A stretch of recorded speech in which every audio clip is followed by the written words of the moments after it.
말씀 선포하겠습니다. 오늘 말씀의 제목은 사마리아 여자와 말씀하시다 란 제목으로 말씀을 전하도록 하겠습니다. 오늘은 사순절 3주 영액원 푸뉴마 샘물에 관한 말씀입니다. 사마리아 여자와 말씀하시다 복음을 통해 인생의 목마름을 해갈하는 방법을 가르쳐 주셨습니다.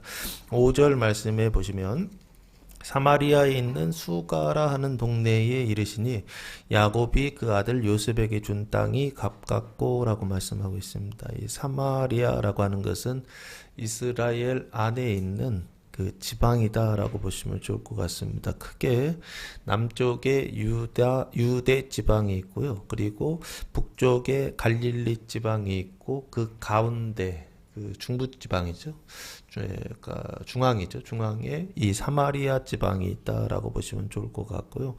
요 사마리아 지방에라고 할 때 사마리아라고 하는 특징, 이 도시의 특징은요. 크게 보면 두 가지가 있습니다. 첫째는 혈통에 있어서는 호절이고 그리고 종교에 있어서는 혼합 종교를 가지고 있다라고 보시면 좋을 것 같습니다. 예를 들어 열왕기하 17장 6절 말씀부터 오겠습니다. 17장 6절 말씀에 보시면 북이스라엘이 망합니다. 아수르에게 망하는데 그때 이주 정책을 펴요. 6절 호세아 제9년에 아수르 왕이 사마리아를 점령하고 이스라엘 사람을 사로잡아 어디로 끌고 가? 아수르로 끌어다가 고상 강가에 있는 할라와 히볼과 메대 사람의 여러 고을에 두었더라라고 되어 있습니다. 여기 보시면은 이주 정책이에요, 이게요. 그래서 이스라엘 사람들은 북이스라엘 사람들은 잡아다가 요 아수르 지방, 아시리아 그 지방으로 데려가고 나라로 데려가고 그리고 그 땅에 있었던 백성들은 여기로 데리고 와요.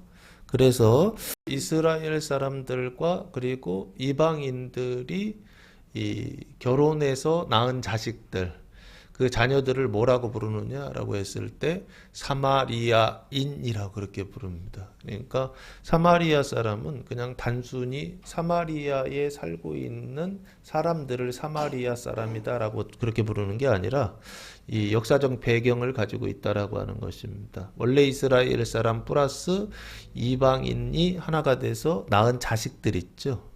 그래서 혼혈이다라고 그렇게 보시면 좋을 것 같습니다. 그리고 새로운 인종이다라고 그렇게 보시면 좋을 것 같아요. 사마리아에 할 때 이 사마리아는 혈통으로 봤을 때는 혼혈, 존재적인 상태는 혼혈의 상태에 있었고 그리고 종교의 상태는 어떤 상태냐라고 했을 때 문제가 생겨요. 그래서 33절 보시면요. 아수르 왕이 제사장을 하나 보내가지고 뭘 가리키느냐? 야훼 신앙을 가리킵니다. 그래서 33절 이와 같이 그들이 여호와도 경외하고 또한 어디서부터 옮겨왔든지 그 민족의 풍속대로 자기의 신들도 섬겼더라라고 되어 있습니다. 그러니까 여호와 신앙 있다 없다? 있다. 그리고 누구도 지금 섬기고 있다? 자기 고유한 그 민속 종교라고 할까요? 그 신들도 뭐하고 있다? 섬기고 있다라고 그렇게 보시면 좋을 것 같고요. 그래서 종교적으로 봤을 때는 어떤 상태냐라고 했을 때 혼합 종교의 형태를 가지고 있다라고 하는 것입니다. 그래서 야훼도 섬기고 여호와도 섬기고 누구도 섬긴다? 이방인 신들도 섬기고 있었던 우상을 섬기고 있었던 사람들 그게 바로 누구냐라고 했을 때 사마리아인들이다라고 그렇게 보시면 좋을 것 같고요. 그 사마리아에 있는 수가라 하는 동네에 이르시니라고 되어 있습니다. 사마리아 지방 안에 있는 성이 있거든요. 그 성 중에 하나가 수가성이라고 하는 성이 있습니다. 뒤에 보면 동네라고 되어 있잖아요. 동네가 폴리스인데요. 폴리스라고 하는 말은 성읍으로 둘러싸여 있는 도시다라고 그렇게 보시면 좋을 것 같습니다. 그래서 수가성이라 보시면 좋을 것 같고요. 요 수가라고 하는 말은 쇠카르라고 하는 단어를 히브리어에서 왔는데요. 원래 뜻이 뭐냐라고 했을 때 취하게 하는 것이라고 하는 뜻을 가지고 있습니다. 그래서 취하게 하는 게 뭐죠? 술이죠. 술 중에서 센 술이요. 그래서 독주라고 하는 뜻을 가지고 있는 이 수가라고 하는 말이 독주라고 하는 이름을 가지고 있습니다. 그 이름을 가진 이유가 뭘까라고 했을 때 이게 결국에는 그 모순이요. 두 가지 모순을 가지고 있었죠. 예, 존재적인 모순과 그 행동의 그 모순을 해결하기 위한 수단이 뭐냐라고 했을 때 술을 먹는데 그냥 약한 술 먹으면 이게 잊혀지지가 해결이 안 돼요. 그러니까 어떻게 된다고요? 아주 독한 술을 먹고 어떻게 하느냐면 이 문제를 어떻게 해결하려고 어찌 보면은 잊으려고 노력했던 어떤 도시의 모습을 그 수가라고 하는 이름 안에 담고 있는 게 아닌가 싶습니다. 보통 그래서 이 두 가지 존재적인 모순과 행동의 모순을 극복하기 위해서 사람들이 사용하는 수단이요. 예, 대표적인 게 술이고 그리고 또 하나가 뭐냐라고 했을 때 성이다라고 이렇게 보시면 좋을 것 같습니다. 사망의 수단으로 가증한 수단으로 더 그 자극을 더 세게 하는 것이죠. 그래서 그 존재의 그 목마름을 해결하기 위하여 노력하지만 된다 안 된다 안 돼요. 그래서 계속 악순환이 일어나죠. 그걸 요즘 뭐라고 부르냐면 도파민 중독 상태다라고 그렇게 보시면 좋지 않을까 싶습니다. 종교적으로는 어떤 상태냐라고 했을 때 하나님도 섬기고 이방 신들도 섬기는 어떤 이런 상태인데요. 그 대표적인 내용은 뭐냐면 바알 신앙이다라고 보시면 좋을 것 같습니다. 바알 신앙은 뭐냐라고 했을 때 자기의 행위를 통하여서 의에 이르고 복에 이른다라고 보시면 좋을 것 같아요. 그래서 이거를 기복 신앙이다라고요. 하나님 주시는 복을 받는 건 좋은 겁니다. 그런데 하나님 주시는 복이 아니라 내가 만드는 복이 있잖아요. 이거는 뭐냐 했을 때 복을 구하는 신앙이다라고 보시면 좋을 것 같고요. 그 동네에 이르렀다라고 도착했다라고 하는 것입니다. 그러면 먼저 출발하신 지역이 어딘가 이렇게 살펴봤더니 요한복음 4장 3절 말씀에 출발 장소가 나와 있더라고요.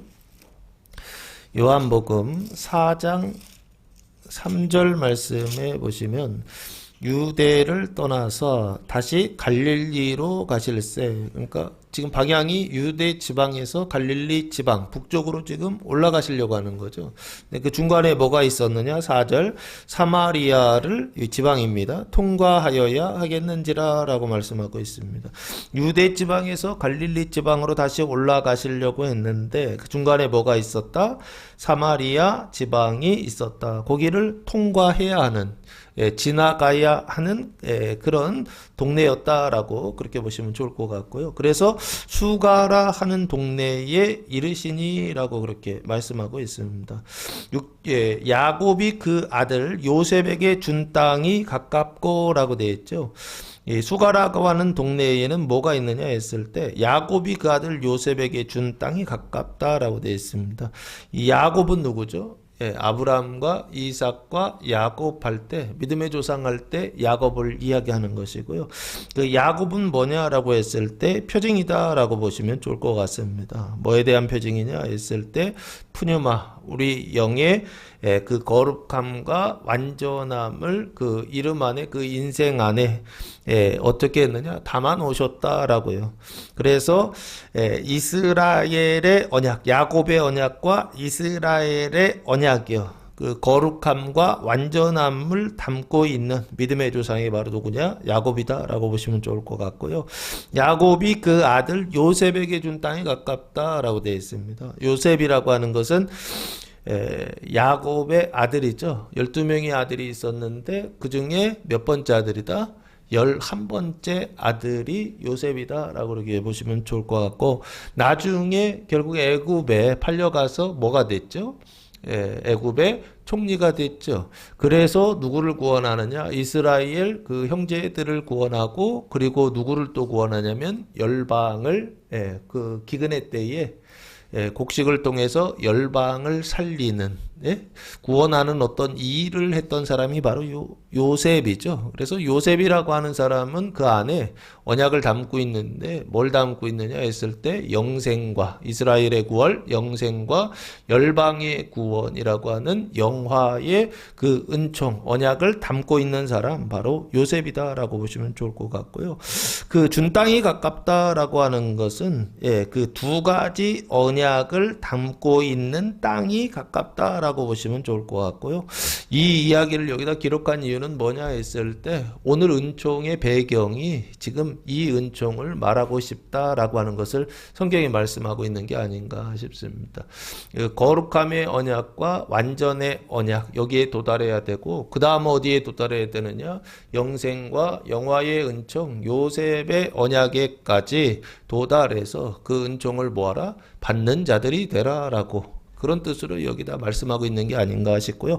6절 말씀해 보시면 거기 또 야곱의 우물이 있더라. 예수께서 길 가시다가 피곤하여 우물 곁에 그대로 앉으시니 때가 6시쯤 되었더라 라고 말씀하고 있습니다. 거기 사마리아 지방 그 수가성에 뭐가 있었느냐면 야곱의 우물이 있었다라고 돼 있죠. 두 가지 모순을 가지고 있는데 그런데 그 문제를 해결하기 위하여 결국에는 술로 풀었던 사람들이죠. 근데 해결이 돼야 안 돼요? 안 되죠. 악순환이죠. 그래서 술 중독의 어떤 상태요. 중독의 상태에 있다라고 보시면 좋을 것 같습니다.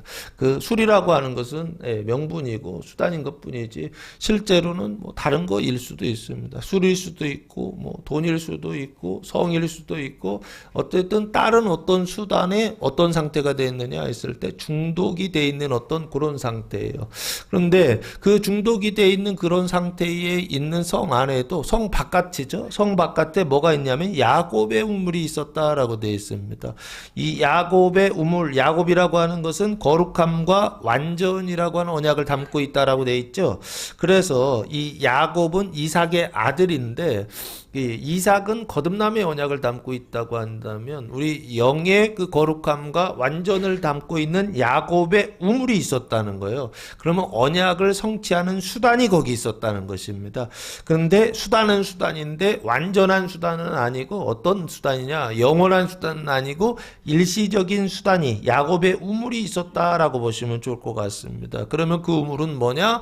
표징이다라고 보시면 좋을 것 같아요. 어떤 표징의 수단이 라고 했을 때 푸뉴마 칭의와 중생한 사람이 어디에 도달하는 표징이냐 했을 때 그 거룩과 완전에 도달하는 표징이 바로 수단이 바로 뭐냐? 야곱의 우물이다 라고 보시면 좋을 것 같고요.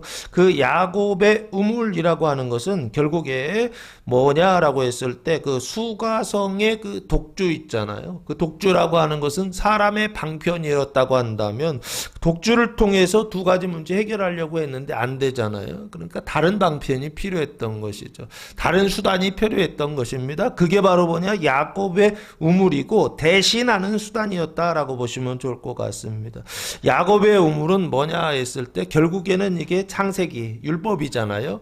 율법이고 그 율법은 뭐냐라고 했을 때 영혼의 갈급함을 해결하는 수단이에요. 근데 어떤 수단이냐라고 했을 때 일시적인 수단이다라고 그렇게 보시면 좋지 않을까 싶습니다.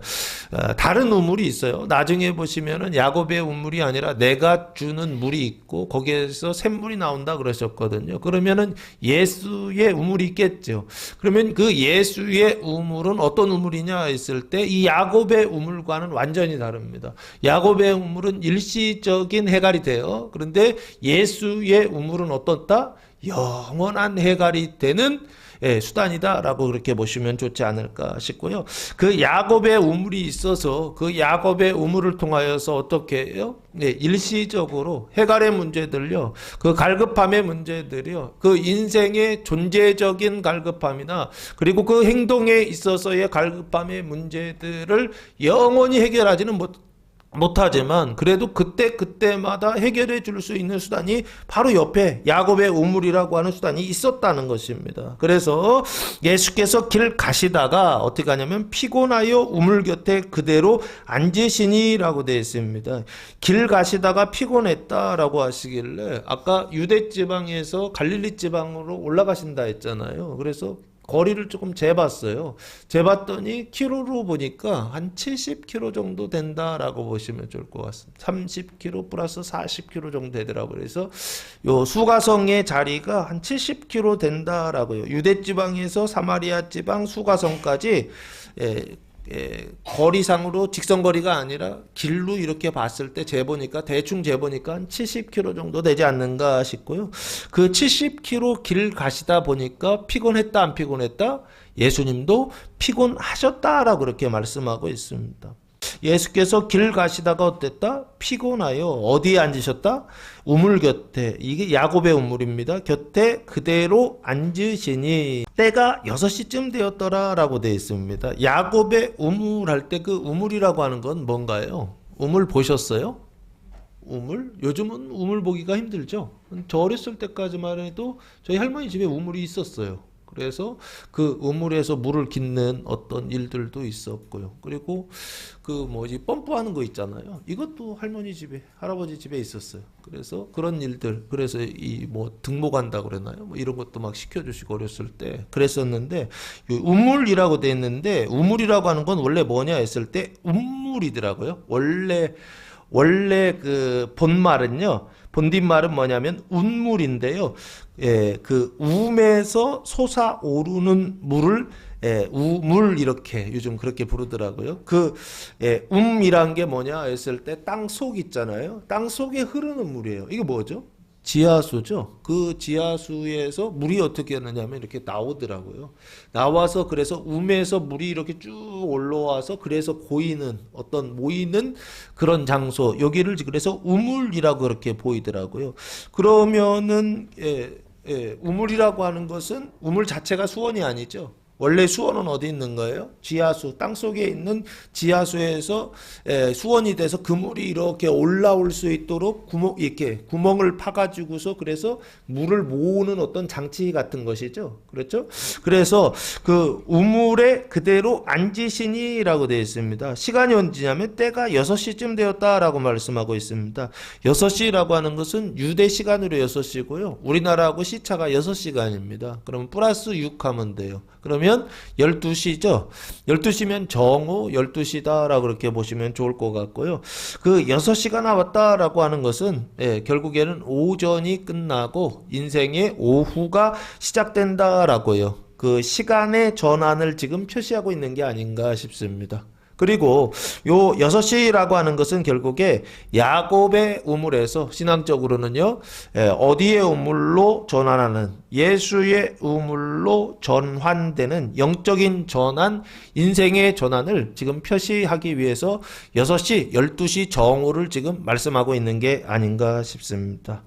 영적인 전환요. 야곱의 우물이요. 잠깐 문제를 해결하는 야곱의 우물에서 늘 갈급한 상태로 살아가는 인생이 아니라 예수의 우물에서 영원한 갈급함을 해결받고 살아가는 교회와 성도들 되시기를 예수님의 이름으로 축복합니다. 오늘이 그날이 되시기를 예수님의 이름으로 축복합니다.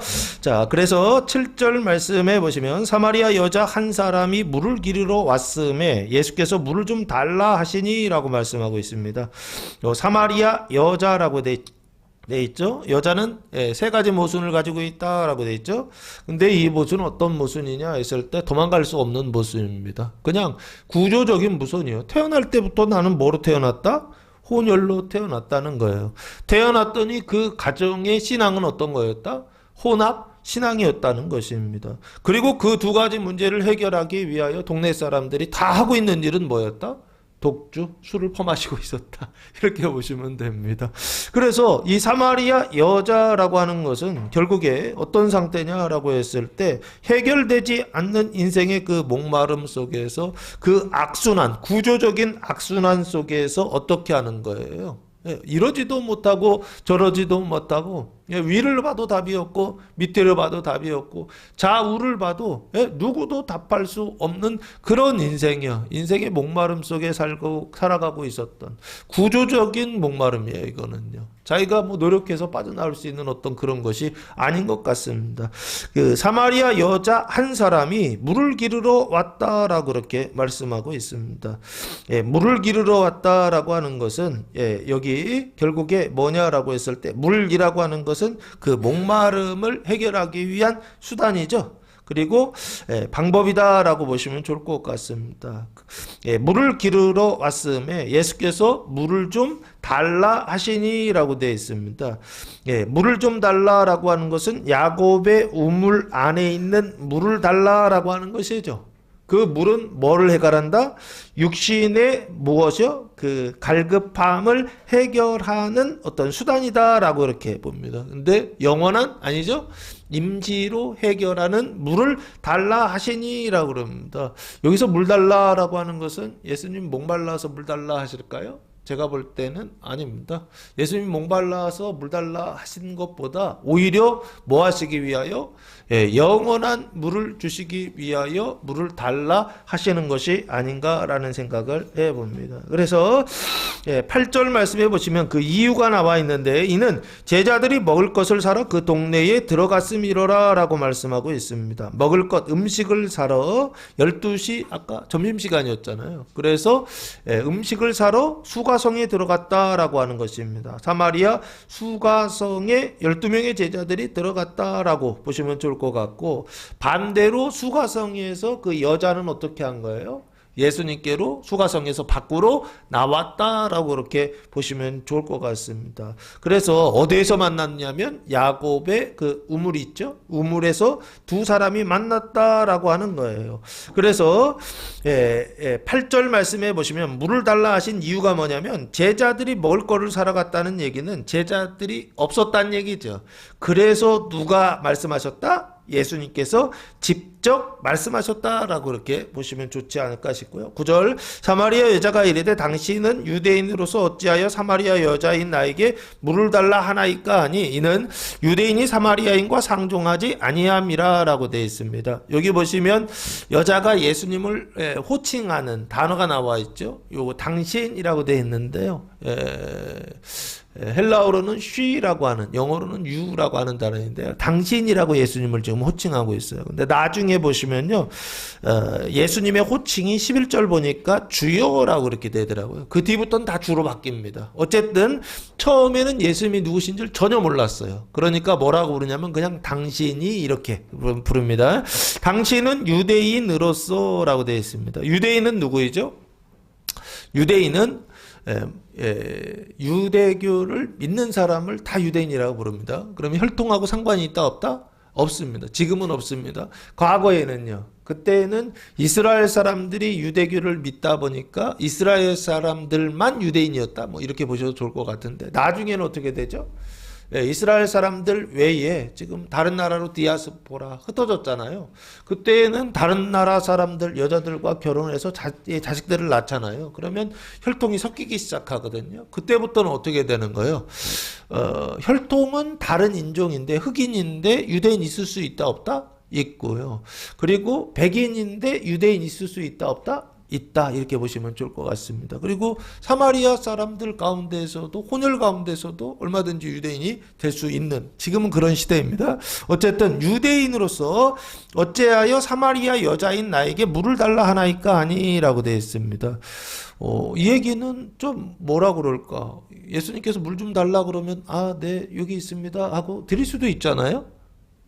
그렇지 않나요? 근데 굉장히 좀 무례하게 어찌하여 사마리아 여자인 나에게 물을 달라 하나이까? 뭔가 좀 그 안에 감정이 있는 것처럼, 가시가 있는 것처럼 지금 굉장히 무리하게 지금 얘기하는 것처럼 보이는데, 이거는 단순한 무례함은 아니고요. 그 안에 이런 사정이 있었기 때문입니다. 이유가 있었기 때문에 그렇습니다. 이는 유대인이 사마리아인과 뭐 하지 않았다? 상종하지 않았다는 것입니다. 유대인이라고 하는 것은 혈통에 있어서 정통이라는 얘기예요. 아주 정통적인 혈통을 가지고 있습니다. 섞이지 않은 혈통을 가지고 있고요. 그 유대인이 누구와 상종하지 않았다? 사마리아인이라고 되어 있죠. 사마리아인이라고 하는 건 뭐냐 했을 때 혼혈이라고 하는 혈통을 가지고 있다라고 보시면 좋을 것 같습니다. 그러니까 아주 정통인 혈통을 가지고 있다 보니까 혼혈 혈통을 가지고 있었던 사마리아 사람들하고 상관한다 안 한다? 상관하지 않았다는 것입니다. 그 상관하지 않았다는 얘기는 결국에 사람 취급하지 않았다라고 그렇게 보시면 좋을 것 같고요. 서로 친하게 지내지 않았다라는 것입니다. 그냥 단순히 그냥 친하게 지내지 않았다 정도가 아니라 사람 취급을 안 해요. 그래서 뭐 취급하느냐 했을 때, 뭐랄까, 개라고 그럴까요? 그래, 짐승 취급을 했다라고 그렇게 보시면 좋을 것 같습니다. 그래서 말도 섞지 않고, 식사 자리에 같이 앉지도 않고, 그렇게 관계도 하지 않는 유대인들이 지금 누구한테 물을 달라 하는 거예요? 사마리아 여자인 나한테 물을 달라 하는 거예요. 그러니까 당황스러워 안 당황스러워요? 제가 볼 땐 당황스러웠던 것 같습니다. 그래서 어찌하여 나한테 물을 달라 하냐 할 때 자기 자신을 지금 뭐라고 하냐면 사마리아 여자다. 사마리아 남자도 무시하는데 사마리아 여자면 더 무시하겠죠. 이해되십니까? 근데 어떻게 물을 달라 하느냐라고 묻습니다. 그때 10절 말씀에 예수님 이렇게 대답하십니다. 예수께서 대답하여 이르시되 네가 만일 하나님의 선물과 또 내게 물 좀 달라 하는 이가 누구인 줄 알았더라면 네가 그에게 구하였을 것이요 그가 생수를 내게 주었으리라 라고 말씀하고 있습니다. 두 가지 대답인데요. 첫 번째는 네가 만일 하나님의 선물과 또 내게 물 좀 달라 하는 이가 누구인 줄 알았더라면 이라고요. 네가 그에게 구하였을 것이다 라고 말씀하십니다. 그리고 그가 생수를 내게 주었으리라 라고 말씀하세요. 여기 하나님의 선물이 나오잖아요. 하나님의 선물이라고 하는 단어는 도레아라고 하는 단어를 사용했는데요. 원래 뜻은 선물 뭐 이런 뜻을 가지고 있습니다. 그런데 어떤 선물이냐 했을 때 희생제물이라고 하는 뜻을 그 안에 가지고 있습니다. 희생제물로 바쳐서 주시는 선물 이렇게 보시면 좋을 것 같고요. 그 희생제물이 되신 분이 누구죠? 예수 그리스도시다 라고 보시면 좋을 것 같아요. 그래서 예수님은 누구의 선물이냐? 하나님의 선물인데 희생제물이 되셔서 주시는 그 선물의 내용, 은총의 내용이 뭐냐 했을 때 거룩함과 완전함이다 라고 그렇게 보시면 좋을 것 같습니다. 그래서 하나님의 선물과 또 내게 물 좀 달라 하는 이가 누구인 줄 알았더라면 이라고 했어요. 너에게 물 좀 달라 하는 이라고 되어 있죠. 그분이 누구세요? 예수님이시죠. 나중에 보면은 메시아, 그리스도가 오신다, 이런 얘기를 하거든요. 그러니까 물 좀 달라 있는 눈으로 볼 땐 예수님이시고 영으로 볼 때는 하나님 그리스도시다라고 보시면 좋을 것 같고요. 생수를 주는 분이다라고요. 생수를 주었으리라 그러거든요. 그러니까 생수를 주는 분이다라고 보시면 좋을 것 같습니다. 내게 물 좀 달라 하는 이가 누구인 줄 알았더라면이라고 되어 있어요. 그러면 알았더라면 구하였을 것이다라는 건데. 근데 구하지 않았으니까 뭐라는 거예요? 몰랐다 그 얘기죠. 그래서 누구인 줄 안다라고 하는 것은 결국에 뭘 얘기하느냐라고 했을 때 요한복음 5장 39절 말씀해 보시면 이런 말씀이 나와 있습니다. 예수가 누구인지를 안다라고 하는 게 무슨 의미가 있을까라고 했을 때 요한복음 5장 39절에 이렇게 설명하고 있어요. 너희가 성경에서 영생을 얻는 줄 생각하고 성경을 연구하거니와 이 성경이 곧 누구에 대하여? 내게 대하여. 나가 누구죠? 예수거든요. 예수에 대하여 뭐하고 있다? 증언하는 것이니라. 여기서 성경은 그 당시에는 히브리 성경이고요. 지금 우리가 봤을 땐 구약입니다. 구약은 누구를 증언하고 있다? 예수를 증언하고 있는 책이라는 얘기죠. 그래서 그 구약을 연구하면 무엇을 받을 수 있다? 영생을 얻을 수 있다라는 것이죠. 이해되십니까? 영생을 얻기 위하여 성경을 연구한다고 했으니까. 그래서 알면, 성경을 알면, 그래서 뭘 얻는다? 영생을 얻는다. 예수를 알면, 결국에는 뭘 얻는다? 영생을 얻는다. 이렇게까지도 성경 해석할 수 있겠죠. 그래서 여기요. 누구인 줄 알았더라면 이라고 하는 것은 결국에 성경을 연구하여서 그래서 예수가 누구인지 구약이 누구를 말하고 있는지 알았더라고 한다면 이 사람은 결론적으로 뭘 얻을 수 있는 거예요? 영생을 얻을 수 있는 것이죠. 이해되십니까?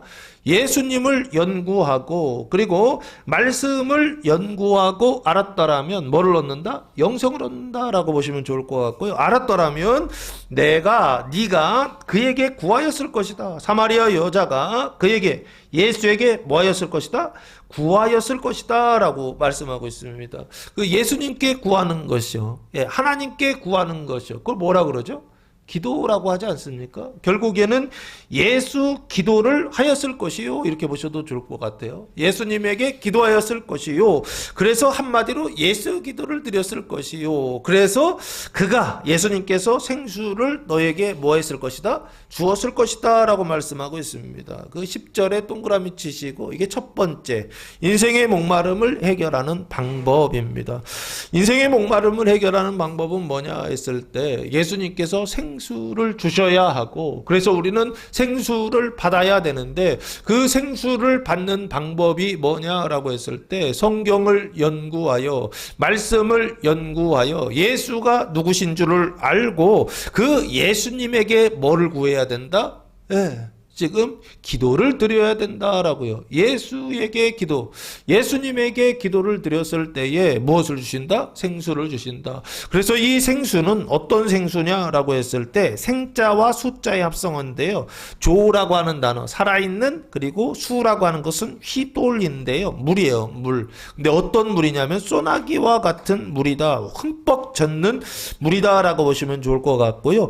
그 생수를 너에게 주었다라고 하는 것은 결국에 그 생수는 뭘 얘기하느냐 했을 때 거룩과 완전의 은총을 위한 수단이다라고요. 그래서 생수를 주었고 생수를 받아서 그것을 마시면 어떻게 되느냐라고 했을 때 거룩하게 되고 그것이 계속 채워지면 어떻게 되느냐? 완전하게 된다라고 보시면요. 그러면은 거룩하게 되고 완전하게 되는 이 그릇 안에 육체라고 하는 그릇 안에 생명을 담았는데 그 생명을 담는 그 수단이 바로 여기 생수라고 예수님이 말씀하고 있습니다. 그러면은 이 생수를 지금 예수님께서 주었으리라 그랬으니까 이전에는 이 생수 못 받았다는 얘기잖아요. 생수를 못 받았다는 얘기는 이 그릇 안에 육체 안에 뭐가 채워졌다라는 거예요? 다른 물이 채워져 있다라고 생각할 수 있겠죠. 그러면 밖에 앞으로 와서 다시 보세요. 네가 그에게 구하였을 것이다. 예수에게 구하였을 것이다. 구약에서 말하는 예수 있잖아요. 창세기부터 말라기까지 예수에 대한 책인데 그 안에 담겨져 있는 그 예수에게 기도하였을 것이요 라고. 그러면 생수 주신다 했으니까. 그런데 기도하지 않았거든요. 그럼 누구한테 기도한 거예요? 예수 외에 다른 어떤 거에게 기도했겠죠. 이해되십니까? 다른 신에게 기도하고 다른 사람에게 기도하고 사람들은 그렇게 하거든요.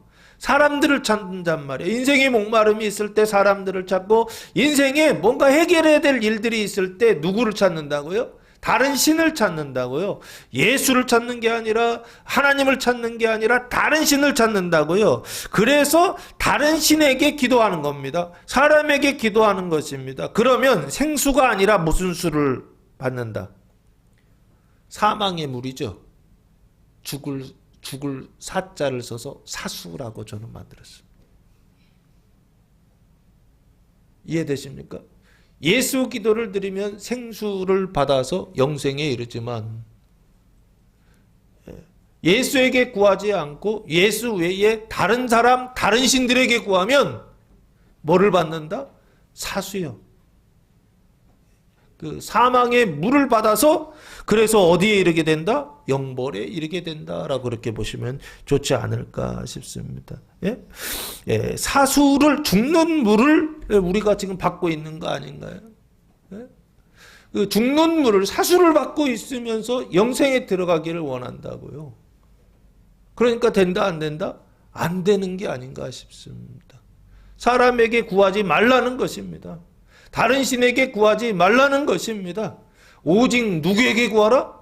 예수에게 구하라는 것입니다. 그에게 창세기부터 말라기까지 그 안에 구약 안에 담아 놓으신 예수에게 구할 때 예수에게 기도할 때 뭘 주신다? 생수를 주신다라고 하는 것입니다.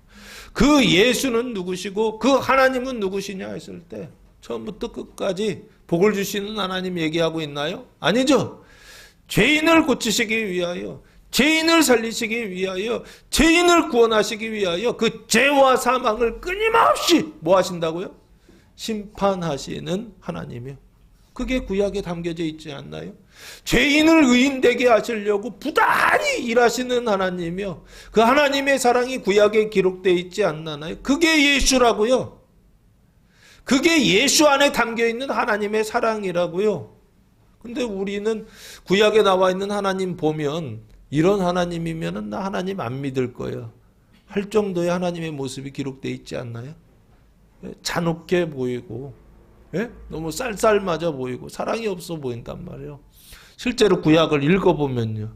그러나 하나님이 그렇게 하시는 이유는 왜 그러냐 했을 때 자녀들이 죽어가기 때문에 그렇습니다. 그렇게 되면 영벌에 가고 지옥에 가기 때문에 하나님 어떻게 하신다고요? 그거 어떻게 막으시려고, 예?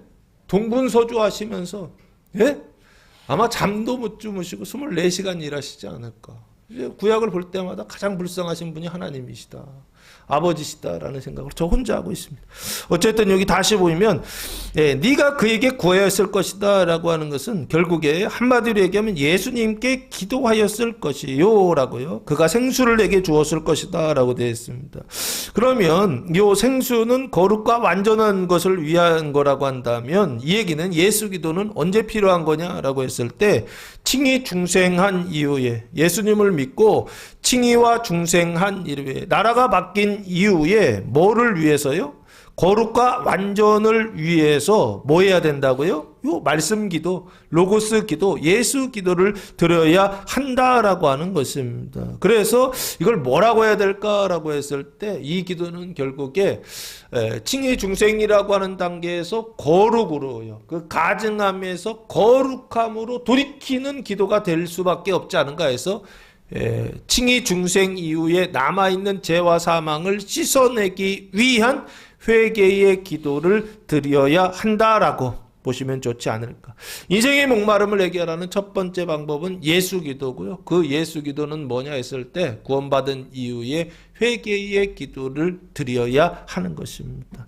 회개의 기도를 드리시기 바랍니다. 예수 기도를 드리시기 바랍니다. 그 예수 기도를 통하여 생수를 받을 수 있는 교회와 성도들 되시기를 예수님의 이름으로 축복합니다. 저희 교회에서는 매주 그래서 예배 기도문이요, 예수 기도문, 말씀 기도문을 써서 이렇게 매주 교회 카톡방에 올리고 있습니다.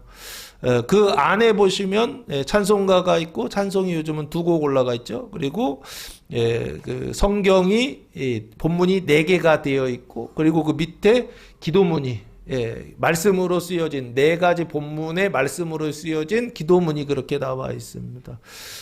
다 하면 힘드니까요. 찬송도 하나 부르고 그리고 본문도 하나만 선택해서 매일매일 그렇게 예배 기도문이요, 예수 기도문을 드리다 보면 하나님께서 뭘 주신다? 생수를 주신다라고 생각하시고 열심히 가정 예배 드릴 수 있는, 예수 기도 드릴 수 있는 교회와 성도들 되시기를 예수님의 이름으로 축복합니다. 그래서 그 가정 예배 드리는 건요, 그냥 형식적으로 이렇게 하는 게 아닙니다. 그 수단을 사용해야 된다는 겁니다. 수단을 사용하지 않으면 생수 받는다 못 받는다? 못 받는다, 이렇게 생각하셔야 돼요. 아시겠죠?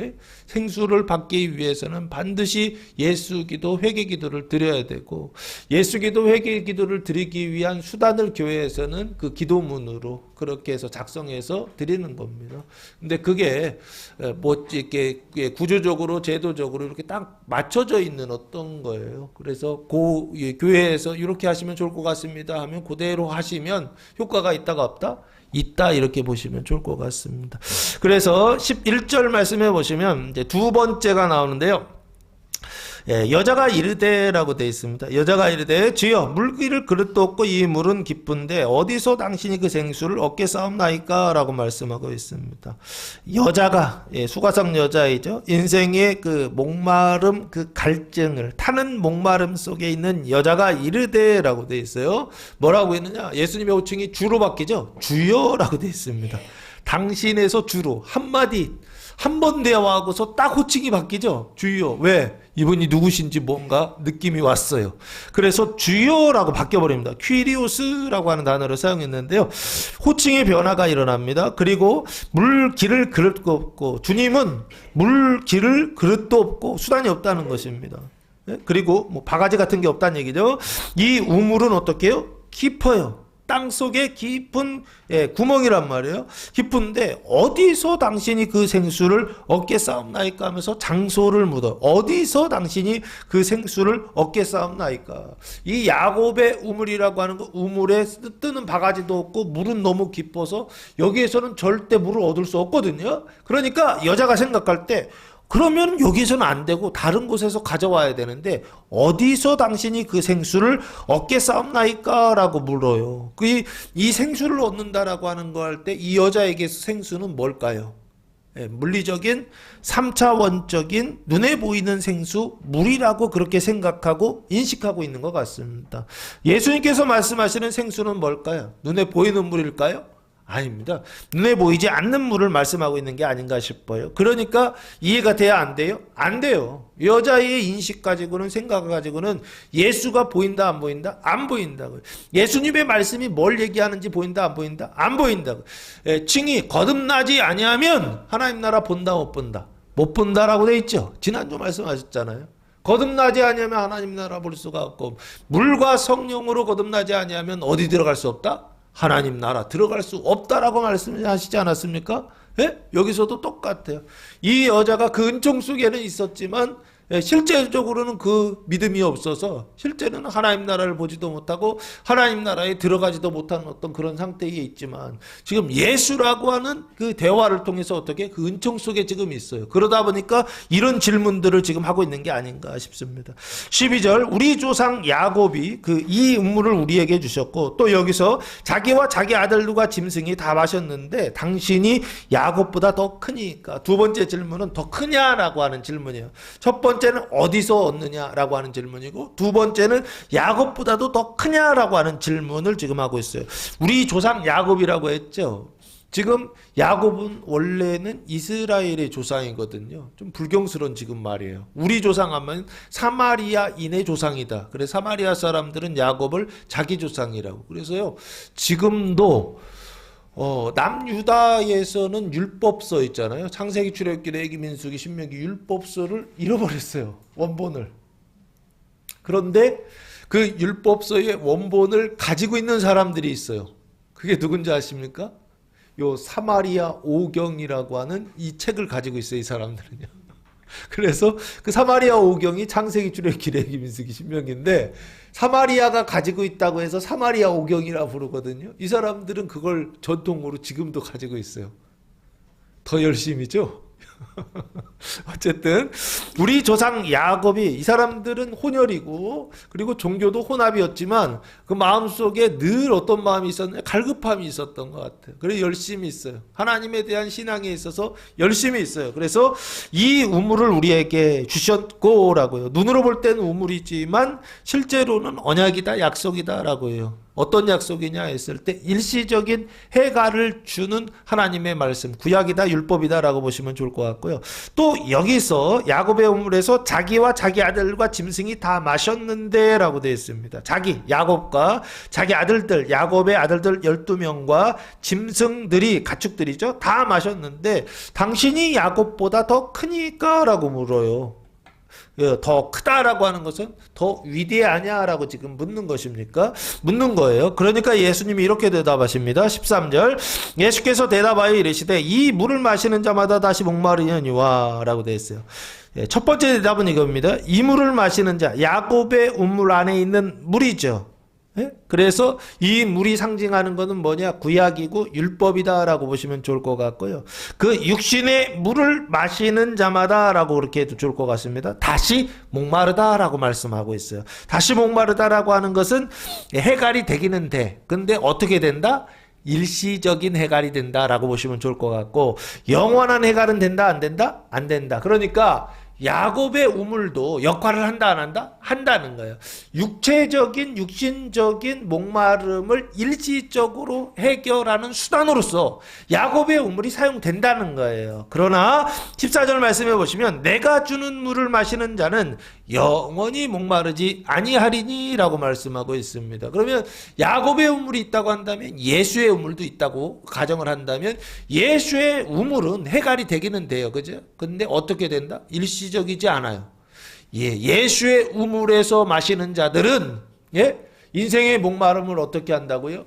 영원히 해결받는 목마름이 없는 이런 상태를 어떻게 된다는 것, 경험하게 된다라고 예수님이 말씀하고 있는 게 아닌가. 내가 주는 물은 생수죠. 그 생수는 뭐냐 했을 때 말씀입니다. 그 말씀이 지금 예수님의 말씀이 어디 기록되어 있죠? 신약에 기록되어 있죠. 신약에 기록된 하나님의 말씀을 마시는 자, 마신다라고 하는 것은 믿는다라고 보시면 좋을 것 같고요. 영접하는 거니까 마시는 자, 영원히 목마르지 않는다라고 되어 있습니다. 그러면 이 영원히 목마르지 않는다라고 하는 것은 거룩함의 어디에 이르냐면 완성에 이른다라고요. 꽉 찼다는 얘기야. 예? 거룩함의 완성에 이른다. 이것을 웨슬리는 감리교에서 뭐라고 표현하냐면 완전의 은총이다라고요. 하나님의 사랑이 충만하게 부어지는 상태다라고 설명하고 있습니다.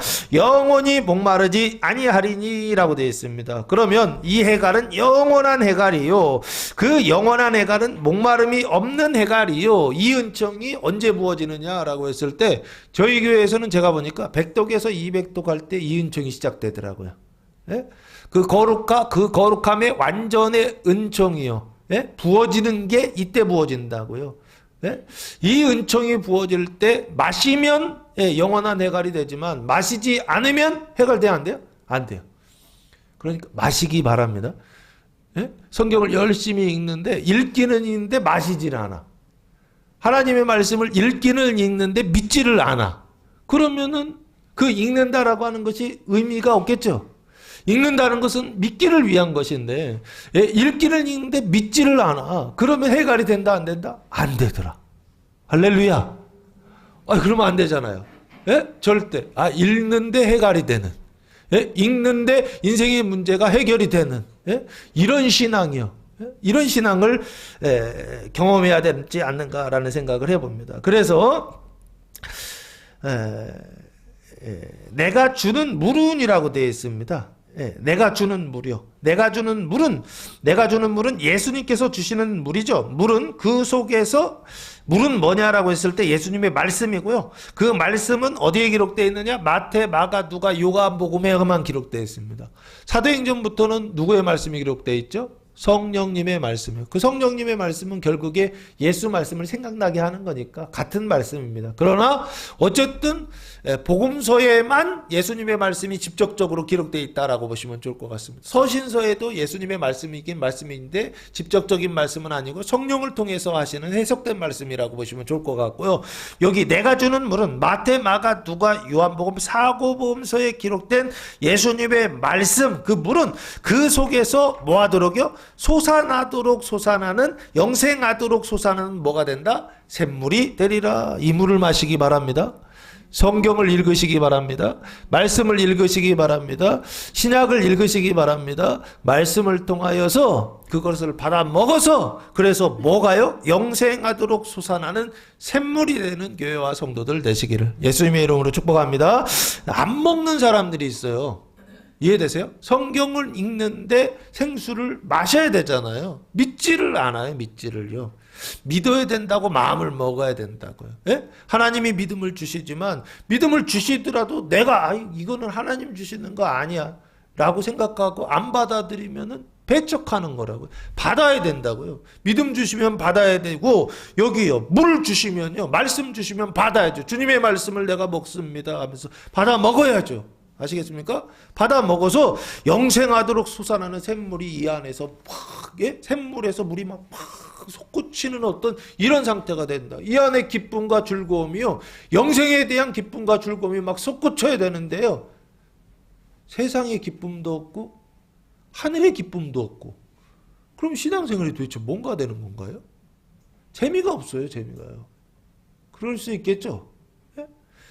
하늘의 기쁨도 있고 세상의 기쁨도 있는 하늘의 기쁨만 있고 세상의 기쁨은 없는 이런 상태가 아니라 하늘의 기쁨도 있고 세상의 기쁨도 먹을 수 있는 믿을 수 있는 교회와 성도들 되시기를 예수님의 이름으로 축복합니다.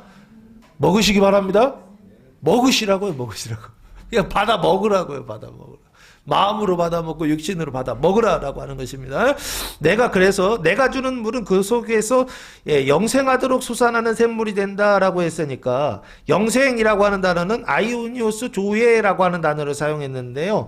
영생하도록 어떻게 한다? 솟아나는 샘물이 된다. 수단이 되는 거죠. 영생하도록 솟아나는 뭐가 되느냐면 샘물이 된다는 거예요. 영생은 뭐냐? 솟아나는 샘물이에요. 이해되십니까? 우물이 이렇게 채웠는데요. 그 우물 안에 물이 꽉 찼어요. 이게 완전이라고 한다면 이 안에서 물이 더 나와. 그러면 어떻게 되는 거예요? 흘러나는 거예요. 이 내 그릇, 육신의 그릇이라고 하는 것을 흘러가지고 어떻게 하는 거냐면 솟아나는 샘물이요. 물이 흘러서 밖으로 흘러가요. 그러면은 이 안에 있었던 물이요, 생명인데 생명이 어떻게 되는 거예요? 흘러서 옆으로 가는 거예요. 내 안에 있었던 생명이 누구한테요? 가족에 있으면 남편한테 흘러가고, 아내 안에 있으면 남편한테 흘러가고, 남편 안에 있으면 아내한테 흘러가고, 그 자식들한테 흘러가고, 가족들한테 흘러가고. 이해되십니까? 그게 바로 영생하도록 샘물이다라고요. 그러면 영생하도록 샘물은 뭐냐라고 했을 때 결국에는 생명이죠. 어떤 생명이냐 했을 때 나누는 생명이다라고 그렇게 보시면 좋지 않을까. 그 나누는 생명을 뭐라고 하느냐? 생명을 나눈다라고 했잖아요. 형제들의 그 사망을 씻어주고, 그리고 이웃의 그 죄를 씻어주는 물이요. 그 샘물이요. 솟아나는 샘물이요. 내가 주는 물은 그 속에서 어떻게 한다고요? 샘물이 되리라 라고 말씀하고 있다고요. 그러면 이걸 내가 받아 먹었어. 그럼 어떻게 되느냐 했을 때 이 상태가 꽉 찬 상태가 되겠죠. 그리고 받아 먹으면 어떻게 되는 거예요? 여기서 막 밖으로 흘러 나오는 거는 미래가 되는 거예요. 이해되십니까? 현재의 상태는 꽉 찬 상태라고 한다면 그걸 받아 먹으면 그때부터 어떻게 해요? 밖으로 흘러넘치는 물이 나오기 시작할 것이다는, 너에게 필요한 너의 인생의 문제를 해결하는 그 생수를 넘어서 이제는요, 다른 사람의 인생의 목마름도 해결해 주는 샘물이 된다라고 예수님 말씀하고 있는 거 아니냐는 거예요. 두 번째 인생의 목마름을 해결하는 방법은 뭐냐? 14절에 동그라미 치시기 바랍니다. 누가 주시는 생수를 마셔야 된다. 예수님께서 주시는 생수를 마셔야 한다는 것입니다. 생명의 말씀을 믿어야 한다라고 하는 것입니다. 그런데 예수님 주시는 생수를 마시는 게 아니에요. 다른 신이 주는 생수를 마시고, 이게 사수라고 그랬죠? 다른 사람이 주는 물을 마신다고요. 그 사망의 물을 마신다고요. 그래서 어디에 이른다고요? 영벌에 이르는 그런 성도들이 있더라고요. 똑같이 교회 생활하고 신앙생활 하는데 그 시험이 왔을 때 하나님을 붙들어야 된다고요. 예수님을 붙들어야 된다고요. 말씀을 붙들어야 된다고요. 그러면 이긴다면 이긴다? 반드시 이깁니다. 그때는 못 이기는 것처럼 보입니다. 그러나 절대 못 이기지 않습니다. 반드시 이긴다고요. 그거 이기는 거 경험하라고 그 시험 주신 거라고요. 이해되십니까? 예? 인생의 목마름은 왜 오느냐라고 했을 때 무엇을 통해서? 내가 주는 물을 통해서만 그 시험 이길 수 있다라고 하는 거예요. 사망을 어떻게 이기느냐라고 했을 때 생명을 통해서만 이길 수 있다라는 거 가르치시려고. 인생에 뭐가 온다고요? 목마른 현상들이 나타난다라고 보시면 좋지 않을까 싶습니다. 그래서 여기요, 지금 그 거룩함과 완전의 상태에 있는 자, 내가 주는 물을 마셔서 어떻게 하라고요? 영생의 샘물이 되리라라고요. 되라고 주님 말씀하시는 게 아닌가 싶고요. 15절 말씀해 보시면 이제 세 번째 방법이 나옵니다. 여자가 이르되 주여 그런 물을 내게 주사 목마르지도 않고 또 여기 물 기르러 오지도 않게 하옵소서라고 말씀하고 있습니다. 여자가 이르되, 근데 하옵소서니까 기도죠. 기도하는데 뭐라고 기도하느냐? 주여, 예수님의 호칭이 이제 완전히 주로 바뀝니다. 주여 그런 물을 내게 주사라고 되어 있습니다. 그 물은 어떤 물인가요? 영원히 그런 물을 내게 주사. 영원히 목마르지 않는 물이죠. 그런 물, 영생하는 샘물이 되는 그런 물을 내게 주사. 목마르지도 않고 갈급하지도 않고 또 여기 물길로 오지도 않게 하옵소서라고 되어 있습니다. 야곱의 우물에 물길로 오지도 않게, 그러니까 임시적인 해갈을 주는 우물에 오지 않고 영원한 해갈을 오는 그 물을 내게 달라라고 기도합니다. 그때 예수님의 대답이 16절입니다. 네, 응답을 이렇게 하세요. 16절 이르시되 가서, 그래 내가 줄게 이러지지 않죠? 가서 누구를 데려와라? 내 남편을 데려오라라고 그렇게 말씀하고 불러오라라고 말씀하고 있습니다. 예, 내 남편일 때 이 남편이라고 하는 것은 너의 남편이죠. 여자의 남편이죠. 그 여자의 남편은 뭐냐라고 했을 때 이렇게 보시면 좀 육신의 그 목마름을 해결하기 위한 여자의 수단. 그게 뭐냐? 남편이다라고 보시면 좋지 않을까 싶고요. 요 수단이 육신의 수단이 있는데요. 영적인 수단도 있습니다. 그게 바로 뭐냐 했을 때 호세아 2장 16절 말씀해 보시면 이렇게 말씀하고 있습니다. 여호와께서 이르시되 그날에 네가 나를 내 남편이라 이끌고 이스라엘입니다. 이스라엘이 여자이거든요. 예, 하나님을 내 남편이라 일컬고 다시는 내 바알이라 일컬지 아니하리라 라고 말씀하고 있습니다. 그러면 과거에는 이스라엘의 남편이 누구였다? 예, 바알이었다라고요. 그렇게 불렀다는 것입니다. 그런데 그때요, 예, 그 날에는 예, 예, 나를 내 남편이라 일컬다. 여호와 야훼를 내 남편이라 일컫는 날이 올 것이다 라고요. 지금 하나님 말씀하고 있죠. 이해되십니까? 하나님과 이스라엘의 관계를 지금 하나님이 뭐라고 표현하시냐? 너는 예, 처녀, 여자, 아내이고 나는 뭐냐? 남편이다 라고 그렇게 표현하고 있죠. 비유적으로 그렇게 표현하고 있죠. 남편과 아내가 하나 되는 것처럼 연합되는 어떤 것을 설명하기 위하여 지금 이렇게 표현하고 있더라는 거예요. 네가 아내고 내가 남편인데 그런데 너 과거에는 그 남편 본 남편 버리고 지금 어떤 남편이요? 다른 남편과 함께 살고 있다는 거예요. 그게 누구냐면 바알이다라고 지금 하나님께서 지금 말씀하고 있는 것입니다. 그러면 네 남편을 불러오라 할 때 이 남편은 육신으로 봤을 때는 눈에 보이는 남자 남편 있죠? 결혼한 그 남편을 불러오라라고요. 예수님 말씀하시는 건데 영으로 보면 이거는요. 눈에 보이는 남편 얘기하는 게 아닙니다. 눈에 보이지 않는 남편을 데려와라라고요. 불러오라라고 예수님께서 말씀하고 있습니다. 왜 그렇죠? 이게 근본이기 때문에 그렇습니다. 이거 바꾸지 않고서는 생수 아무리 먹여도 그 물이 다 뭐로 바뀐다? 사수요. 사망의 물이 될 수밖에 없어요. 그래서 남편을 바꾸는 일을 예수님께서 지금 하기 위해서 남편 불러오라 라고 육신의 남편 불러오라 라고 말씀하셨지만 영혼의 남편 불러오라 라고 예수님 지금 각성시키는 게 아닌가 싶고요. 17절 말씀해 보시면 여자가 대답하여 이르되 여자도 이때부터 조금 뭔가 알아차기 시작합니다. 나는 남편이 있다 없다? 없나이다 라고요. 그러면 남편 없다 라고요. 남편이 원래 있거든요. 근데 남편 없다고 얘기해요. 이거 뭐라고 그러죠? 부인이라고 보시면 좀 남편이 없다라고 지금 부인하고 있죠. 나는 남편이 없나이다라고 되어 있어요. 남편이라고 하는 것은 원래 무슨 뜻이냐 했을 때 혼인한 남성 배우자라고 보시면 됩니다. 예? 혼인을 했는데 남자 배우자를 지금 남편이라고 그렇게 부릅니다. 근데 남편이 없다는 거예요. 그때 예수님의 대답이 네가 남편이 없다 하는 말이 어떻다? 옳다라고 이렇게 말씀하세요. 그러면서 예수님 뭐라고 말씀하시냐면 이 여자의 과거를 이야기하세요. 모르거든요.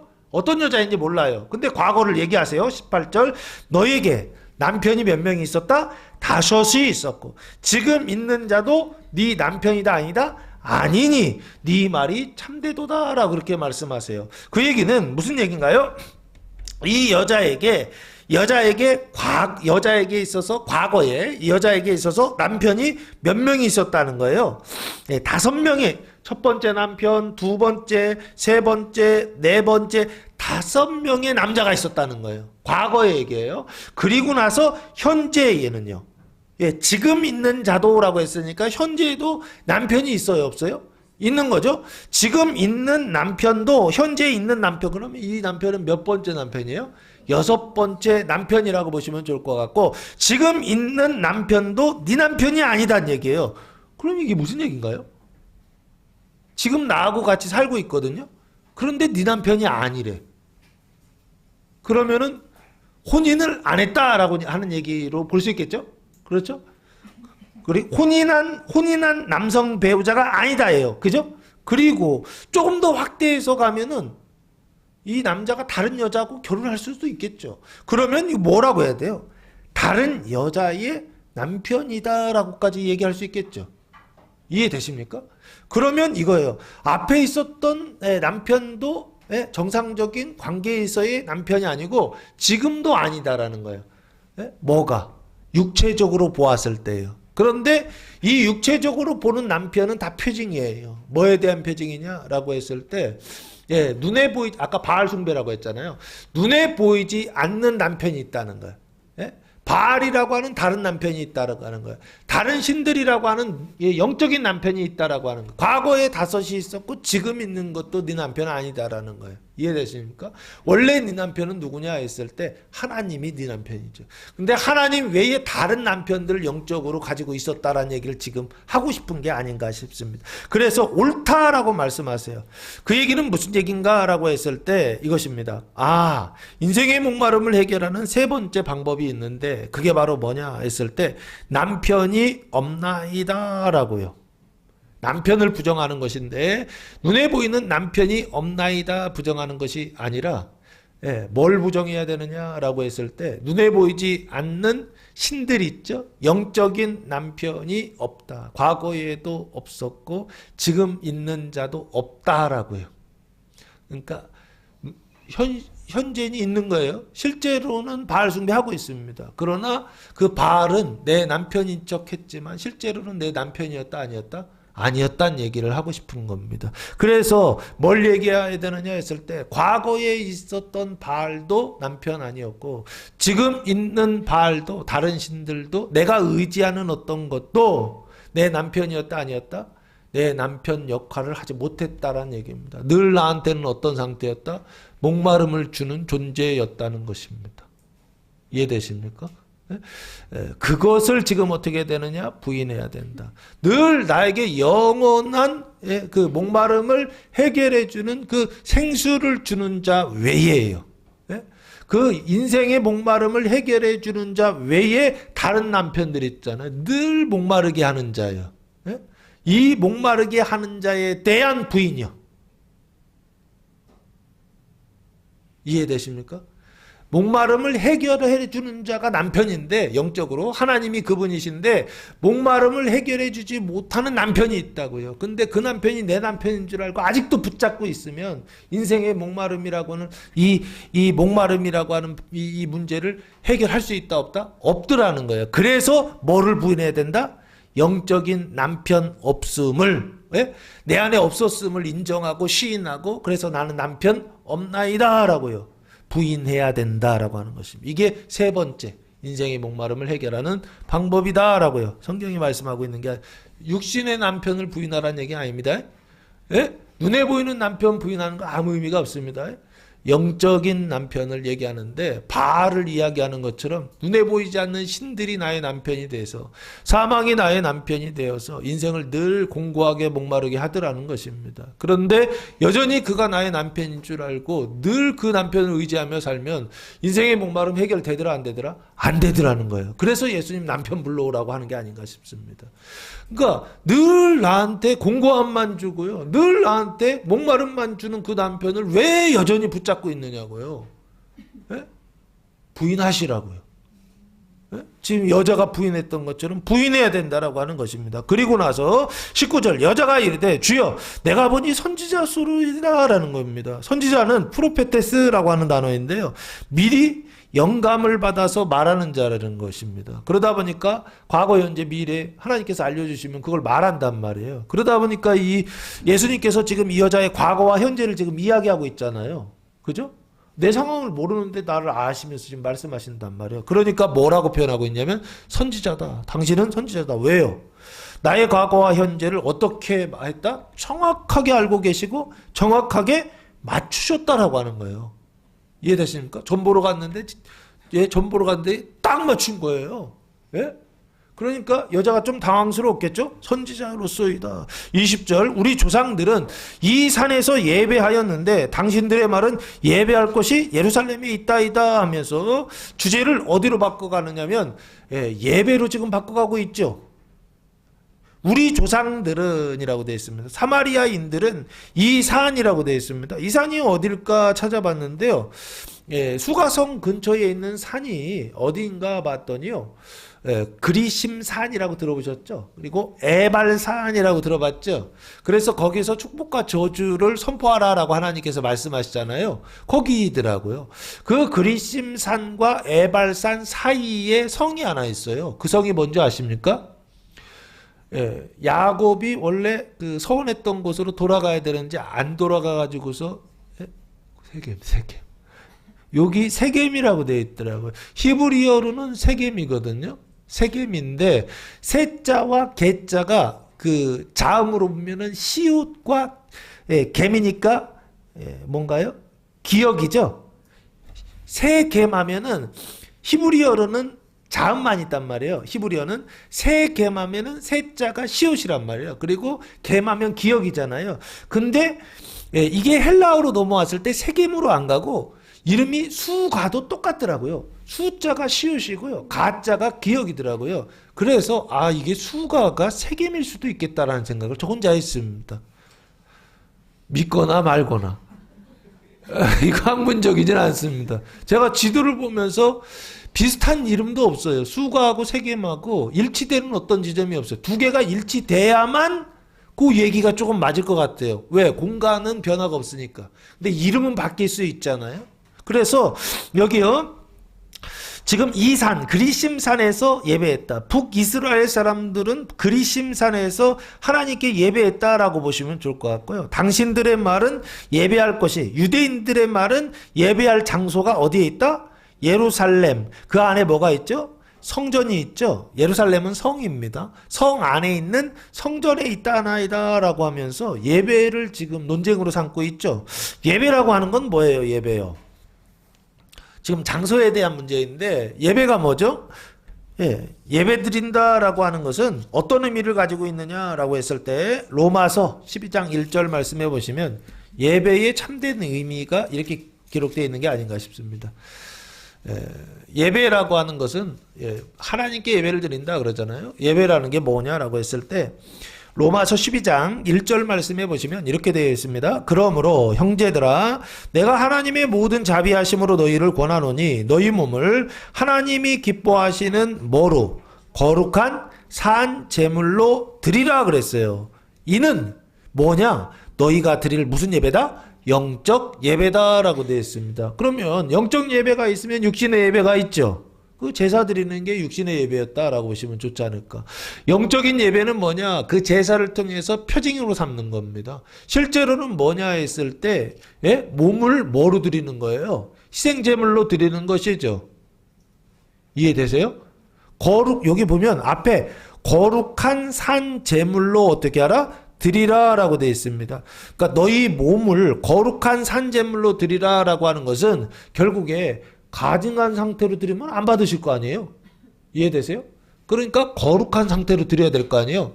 근데 어떤 제물이요? 살아있는 제물로 어떻게 하는 거예요? 하나님께 드리는 거죠. 이게 영적인 예배다라고 하는 것입니다.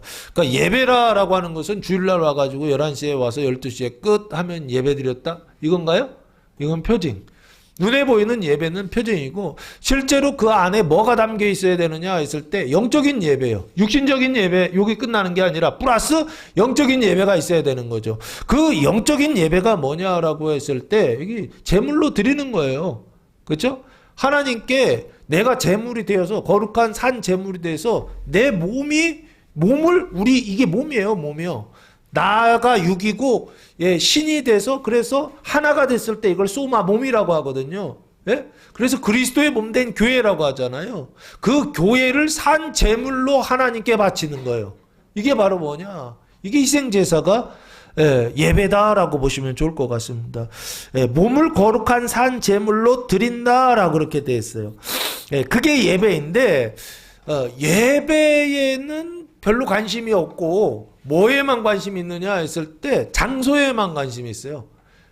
북이스라엘은 자기들 땅 그리심산에서 예배드려야 된다라고 주장하고 그리고 이 유대인들은 어디요? 남유다라고 하는 유대지방에 있는 예루살렘 그 성 안에 성전에서만 예배를 드려야 한다라고 그렇게 주장하면서 둘이 싸우더라는 거예요. 중요한 건 뭐다? 장소가 중요한 게 아니라 중요한 건 뭐다? 내용이 중요하다라고 하는 것입니다. 예배를 드린다라고 할 때 그 예배가 뭐냐라고 하는 게 중요한데 사람은 거기에 관심하지 않고 늘 뭐 가지고요? 장소 가지고 싸우더라는 꼭 여기에서만 해야 돼. 거기에서 하는 거는 아니야. 이런 거죠. 현장 예배만 드려야 돼. 온라인 예배는 예배 아니야. 뭐 이런 식의 인식이 있다 없다? 있다라고 하는 것입니다. 이 바보 같은 짓이라고요. 아니 현장에서 드리면 어떻고 온라인에서 드리면 어떻고 오늘 드리면 어떻고 내일 드리면 어떠나요? 중요한 건 뭘 드리는 게 중요하다? 영적 예배를 드리는 게 몸을 산 제물로 드리는 게 중요하지. 그거는 전혀 관심 없고 뭐만 관심 있다? 예, 여기냐 저기냐 오늘이냐 내일이냐 맨날 이런 것만 가지고서 싸우더라는 거예요. 성도들이요. 제가 볼 때는 지혜롭지 못하다라고 생각합니다. 그래서 예수님이 딱 얘기하세요. 21절 예수께서 이르시되 여자여 라고 갈급한 여자여 내 말을 믿으라 라고 되어 있습니다.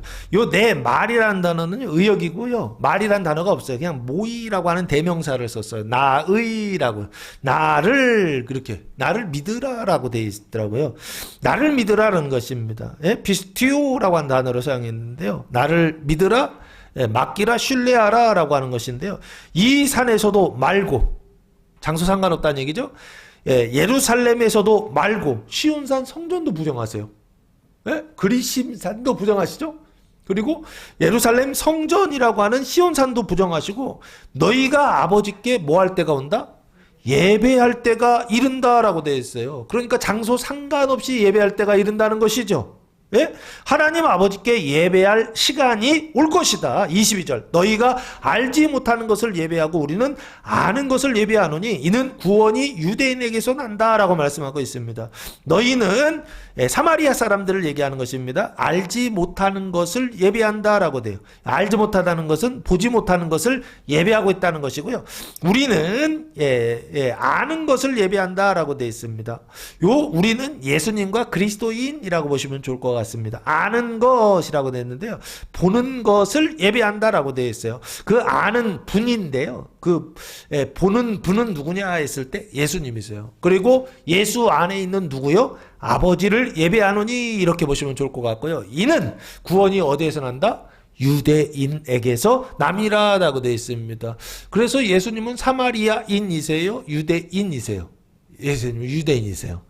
그래서 그 유대인으로 예수님께서 나셨고 그래서 구원은 유대인에게서 남이라라고 말씀하세요. 그분이 누구시냐? 예수님이시다라고 하는 것입니다. 그래서 너희는 알지 못하는 분을 예배하고 우리는 아는 분을 예배한다라고 지금 보는 분을 얘기한다라고 지금요. 예수를 예배하는 것이 곧 하나님을 예배하는 것이다라고 보시면 좋을 것 같습니다. 23절 아버지께 참되게 예배하는 자들은 영과 진리로 예배할 때가 오나니 곧 이때라 아버지께서는 자기에게 이렇게 예배하는 자들을 찾으시니라 라고 말씀하고 있습니다. 요 23절에 동그라미 하시기 바랍니다. 인생의 목마름을 해결하는 네 번째 방법은 뭐냐라고 했을 때 영과 진리로 예배를 드려야 한다라고 하는 것입니다. 아버지께 참되게 예배하는 자들은 뭐로 드린다? 영과 진리로 예배할 때가 온다라고 되어 있습니다. 영이라고 하는 것은 푸뉴마라고 하는 단어를 사용했고요. 성령이다라고 보시면 좋을 것 같고 진리라고 하는 것은 알레테이아라고 하는 단어를 사용했는데요. 로고스 예스다라고 보시면 좋을 것 같고요. 진리는 죄를 의로 바꾸고 성령은 사망을 생명으로 바꾼다라고 보시면 좋을 것 같고요. 영과 진리로 예배드린다라고 하는 것은 뭘 얘기하느냐라고 했을 때 죄를 의로 바꾸는 예배예요. 그리고 사망을 생명으로 바꾸는 예배를 드리기 위하여 그리스도의 몸된 교회가 자기 자신을 희생하는 희생 제물로 드리는 것. 이게 예배다는 것입니다. 그리스도의 몸된 교회가 자기를 드리지를 않아요. 죄를 사망으로 바꾸는 일에 힘쓰지 않고 죄를 의로 바꾸는 일에 힘쓰지 않고 사망을 생명으로 바꾸는 예배를 드리지 않는다고 한다면 이 예배는 그냥 육적 예배입니다. 유대인들하고 뭐 다를 바가 없습니다. 뭐 예루살렘에서 하고 뭐 그리심산에서 하고 서울에서 하고 삼천포에서 하고 상관없습니다. 이제 저희가 정말로 추구하는 예배는 뭐냐 했을 때 영과 진리로 드리는 예배입니다. 그 영과 진리로 드리는 예배는 뭐냐 했을 때 그리스도의 몸된 교회가 죄를 씻고 사망을 씻기 위하여 자기 자신을 하나님께 희생제물로 바치는 예배입니다. 예수님께서 자기 몸을 바치셨던 것처럼 그리스도의 몸된 교회가 자기를 바쳐서 죄를 씻고 이를 씻는다고 한다면 그게 뭐냐 했을 때 진정한 예배다라고 하는 것입니다. 그 예배할 때가 오나니라고 되어 있습니다. 곧 이때라 지금이다 라고요. 아버지께서는 자기에게 이렇게 예배하는 자들을 찾으시니라 라고 말씀하고 있습니다. 이렇게 예배하는 자들은 누구냐라고 했을 때 죄를 씻어주는 자들을 얘기하고 사망을 씻어주는 자들을 이야기합니다. 근데 어떻게 씻어준다? 자기를 산 제물로 드리는 자들을 어떻게 한다? 찾으신다 라고 보시면 좋을 것 같고요. 24절 하나님은 여기시니 예배하는 자가 영과 진리로 예배할지니라 라고 되어 있습니다. 하나님은 어떻다? 영이시다, 푸념하다 라고 말씀하고 있습니다. 영이시니 예배하는 자가 영과 진리로 예배할지니라 라고 되어 있습니다. 그래서 영과 진리로 예배를 드리면 어디까지 도달한다? 아버지 계신 그곳까지 영의 단계까지 도달한다라고 말씀하고 있는 게 아닌가 싶고요. 그래서 영과 진리로 예배드린다라고 하는 것은 결국에 뭘 얘기하느냐라고 했을 때 지성소로 들어가는 방법입니다. 인생의 목마름 가운데 성소의 단계에서 지성소로 들어가는 방법이 뭐냐라고 했을 때 영과 진리로 예배드리는 방법을 통하여 아버지 계신 그 5차원 지성소까지 들어갈 수 있다라고 성경이 지금 말씀하고 있는 게 아닌가 싶고요. 그래서 지성소에는 법궤가 있죠. 그 법궤에는 수랍들이 있죠. 그리고 뚜껑이 있고 그 위에는 수랍들이 날개를 피고 이렇게 있어서 공간이 있잖아요. 시은좌라고 그러죠. 속죄소라고 하는 장소가 있죠. 그 뭐죠? 하나님의 임재의 초소라고 합니다. 그래서 지성소는 하나님께서 말씀하시는 장소, 하나님의 영광이 임하는 장소가 지성소입니다. 근데 거기까지 들어가는 신앙은 어떤 신앙이냐 했을 때 성소의 단계를 지나서 지성소까지 들어가는 단계. 그 수단이 있는데 그게 바로 영과 진리로 예배드리는 것을 통하여서 그 휘장을 지나서 지성소까지 들어갔다는 것입니다. 그러면 성소 안에는 크게 보면 세 가지가 있죠. 표징입니다. 성소 안에는 세 가지가 있는데 북쪽에는 뭐가 있죠? 진설병, 떡상이 있죠. 12개의 떡을 세워놓지 않습니까? 하나님의 말씀이 있고. 그럼 남쪽에는 뭐가 있죠? 등잔대, 촛대라고 하는 등잔대, 7 등잔이 나와 있잖아요. 7 촛대가 있죠. 이거 요한계시록에서 뭐라고 했죠?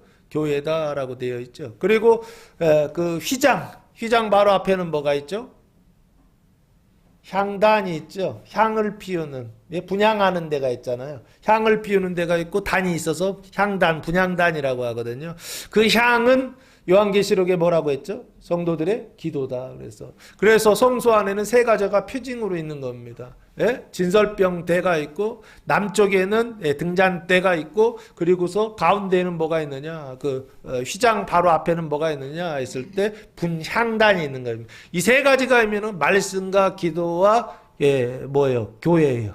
이게 예배입니다. 말씀과 기도와 교회, 이것을 거룩한 산제사로 드렸을 때 표징으로 얘기하는 겁니다. 성전이라고 하는 그 모양으로 공간을 통해서 하나님께서 메시지를 전달하고 있는 것입니다. 어디에 들어갈 수 있다? 지성소로 들어갈 수 있다. 아버지 계신 곳에 들어가서 영이신 아버지를, 5차원에 계신 아버지를 만날 수 있다라고 하는 것입니다. 할렐루야. 여기까지 갑시다. 성소에서 모르는 것이 아니라 지성소의 단계까지 들어가는 교회와 성도들 되시기를 예수님의 이름으로 축복합니다. 영과 진리로 예배 드리는 자 어디까지 들어간다? 영이신 아버지 계신 그곳까지 들어가서 아버지를 만나고 조우하고 아버지와 대화하고 아버지와 사는 길이 시작된다. 살 길이 시작된다라고 성경이 지금 말씀하고 있는 게 아닌가 싶고요. 그래서 25절 말씀해 보시면 여자가 이르되 메시아 곧 그리스도라 하는 이가 오실 줄을 내가 아노니 라고 되어 있습니다. 그러면서 딱 메시아를 언급하기 시작하죠. 메시아는 기름 부음 받은 자라고 하는 뜻이고요. 누가 받았느냐? 왕과 제사장 선지자들이 받았습니다. 그래서 그리스도라 하는 이가, 메시아는 히브리어고요. 그리고 그리스도는 헬라어라고 보시면 좀 같은 말입니다. 오실 줄을 내가 아노니 예언되어 있다라고 하는 것입니다. 그가 오시면 메시아가 오시면 모든 것은 당연히 구원이겠죠. 구원의 완성을 우리에게 알려주시리이다 라고 해요. 26절 예수님이 딱 한마디 대답하십니다. 내가 말하는 내가 누구다? 그다. 네가 말하는 내가 너에게 말하는 지금 그러니까 네게 말하는이라고 돼 있잖아요. 이게 너에게 이렇게 해석하면 조금 더 낫습니다. 너에게 말하는 나. 지금 내가 너한테 말하고 있잖아요. 너에게 말하는 내가 그란 얘기는 그는 아까 그 대명사죠. 메시아다는 얘기입니다. 그러니까 내가 메시아다 이렇게 얘기하시지 않죠. 조금 헷갈리게 얘기하셨어요. 못 알아들으란 얘기인지. 하여튼 너에게 말하는 내가 그라 메시아 그리스도다라고요. 모든 것을 알려주실 뿐이다라고요. 인생의 갈급함을 어떻게 해결하신다? 지성소에서 완전히 영과 혼과 육과 몸에 뭐요? 그 갈급함을 해결해 주시는 분 메시아 그리스도 그분이 바로 누구다? 예수님이시다라고 말씀하고 있는 것입니다. 그래서 누구를 예배해야 되느냐라고 했을 때 하나님을 예배하고 아버지를 예배하는 것인데 그 아버지를 예배하는 게 뭔지 모르니까 맨날 그냥 짐승만 잡고 있어요. 예루살렘이다 그리심산이다 삼천포다 서울이다 온라인이다 현장 예배다 뭐 오늘이다 내일이다 맨날 그런 것만 가지고 싸우고 있다고요. 그러니까 지성소 들어가 못 들어가요? 못 들어가요. 성수라도 들어가면 다행이게 성수도 못 들어가요. 우리 신앙의 수준이 그렇다라고 하는 것입니다. 그러니까 하나님 얼마나 답답해. 준비는 다 준비해 놓으셨다고요. 근데 어디에 들어가지를 못하더라? 성소에서 지성소로 넘어가지를 못하더라는 것입니다. 왜요? 수단과 방법이 뭔지 하나님께서 우리에게 지정해 두신 수단과 방법이 뭔지 모르더라는 것입니다. 그게 바로 뭐냐? 말씀과 기도와 예배를 통해서요. 영과 진리와 성령을 통해서 영과 진리로 예배드리는 것을 통하여서요. 어디를 들어간다? 지성소로 들어간다라고 해서 아주 분명하게 말씀하고 있었다. 그래서 영과 진리로 드리는 예배를 드려야 한다. 이게 인생의 목마름을 해결하는 네 번째 방법이다라고 말씀하고 있는 게 아닌가 싶습니다. 사랑하는 성도 여러분, 영과 진리로 그리스도의 몸된 교회가 산 제물로 하나님께 드리고 바치고 그래서 죄를 씻고 사망을 씻는 일에 가장 힘쓰는 교회와 성도들 되셔서 지성소의 영광까지 보고 그 지성소의 나라 하나님의 나라에까지 들어가는 교회와 성도들 되시기를 예수님의 이름으로 축복합니다. 34절 말씀해 보시면 예수께서 이르시되 나의 양식은 나를 보내신 이의 뜻을 해가며 그의 일을 온전히 이루는 것이다 라고 말씀하고 있습니다. 이게 인생의 목마름을 해결하는 마지막 방법입니다. 무슨 양식을 먹어야 되느냐? 나의 양식, 예수의 양식을 먹어야 한다는 것입니다. 이 양식을 먹으면 어떻게 된다?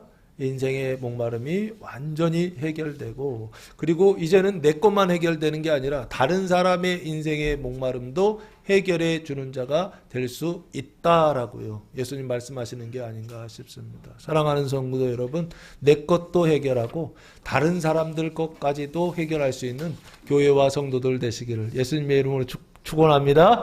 기도하겠습니다. 사랑과 은혜가 풍성하신 아버지 하나님, 감사와 찬송과 영광을 올려드립니다. 우리를 위해 고난당하시고 죽임을 당하신 예수님의 십자가를 묵상하는 사마리아 여자와 말씀하시다 복음이 선포될 때 그 말씀을 믿고 순종하여 인생의 모든 목마름을 온전히 해결하는 교회와 성도들 되게 하옵소서. 이제는 우리 주 예수 그리스도의 은혜와 하나님 아버지의 무한하신 사랑하심과 성령의 교통하심이 사랑하는 성도들 머리에와 가정 위에와 교회 위에 이제로부터 영원토록 함께 하시기를 간절히 축원하옵나이다. 아멘.